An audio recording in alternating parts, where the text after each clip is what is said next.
Nama saya Safira Mandasinaga dengan NIM 2103050525. Di sini saya akan menjelaskan tentang apa itu pektin pada buah. Pektin merupakan salah satu polisakarida pembentuk dinding sel dan middle lamella pada tanaman tingkat tinggi. Dalam hal ini, pektin berfungsi sebagai perekat, pembentuk tekstur dan membran sel. Selain itu, pektin juga dapat meningkatkan viskositas dan menstabilkan sistem emulsi. Fungsi utamanya sebagai bahan pengental dan pembentuk gel.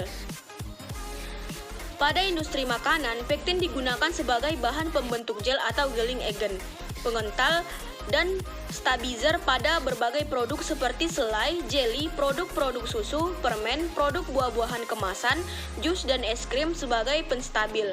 Di samping itu, untuk memperbaiki tekstur makanan olahan, pektin juga mempunyai peranan penting dalam menurunkan kadar kolesterol total. Pektin pada umumnya terdapat pada tanaman darat, misalnya pada alpukat. Pektin pada sel tumbuhan merupakan penyusul lamela tengah, lapisan penyusul awal dinding sel. Sel-sel tertentu seperti buah cenderung lebih banyak mengandung pektin. Pektinlah yang biasanya bertanggung jawab atas sifat lekat apabila seseorang mengupas buah. Pektin merupakan suatu ekstraksi dengan asam encer dari bagian dalam tubuh alpukat, dapat menghasilkan suatu hidrat arang setelah dimurnikan. Pada industri kosmetika dan farmasi, pektin digunakan sebagai bahan adiktif dalam pembentukan krim, sabun, minyak rambut, dan pasta. Penggunaan pektin dalam bidang farmasi digunakan untuk diare, di mana pektin bekerja sebagai adsorben dalam usus dan juga digunakan untuk obat luka sebagai hemostatic agent. Selain itu, pektin juga digunakan sebagai antikoagulan yang memiliki efek heparin dan juga dapat digunakan untuk menurunkan kolesterol darah pada diet kolesterol.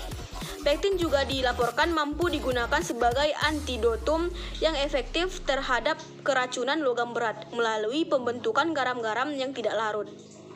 Senyawa pektin cukup besar terkandung di dalam kulit alpukat.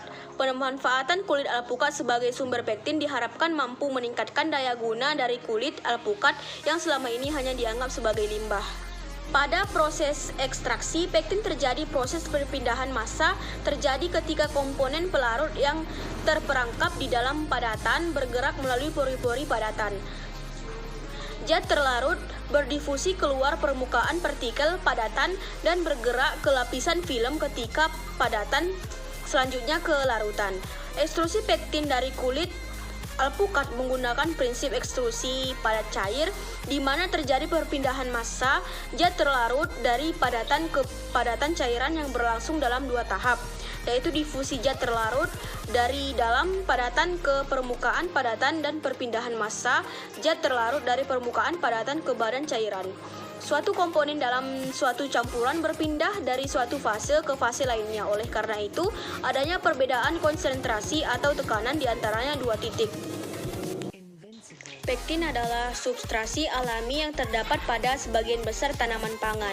Selain sebagai elemen struktural pada pertumbuhan jaringan dan komponen utama dari lamela tengah pada tanaman, pektin juga berperan sebagai perekat dan menjaga stabilitas jaringan pada sel. Pektin merupakan senyawa polisakarida dengan bobot molekul tinggi. Pektin juga digunakan sebagai pembentuk gel pada pengental dan pembentukan jelly, marmalade, makanan rendah kalori, dan dalam bidang farmasi digunakan untuk obat diare. Pemisahan pektin dari jaringan tanaman dapat dilakukan dengan cara ekstraksi. Pektin dapat larut dalam beberapa macam pelarut seperti air, beberapa senyawa organik, senyawa alkalis, dan asam. Dalam ekstraksi pektin terjadi perubahan senyawa pektin yang disebabkan oleh proses hidrolisis protopektin. Proses tersebut menyebabkan protopektin berubah menjadi pektin atau pektinat. Dengan adanya pemanasan dalam asam pada suhu dan lama ekstraksi tertentu. Apabila proses hidrolisis dilanjutkan, senyawa pektin akan berubah menjadi asam pektat.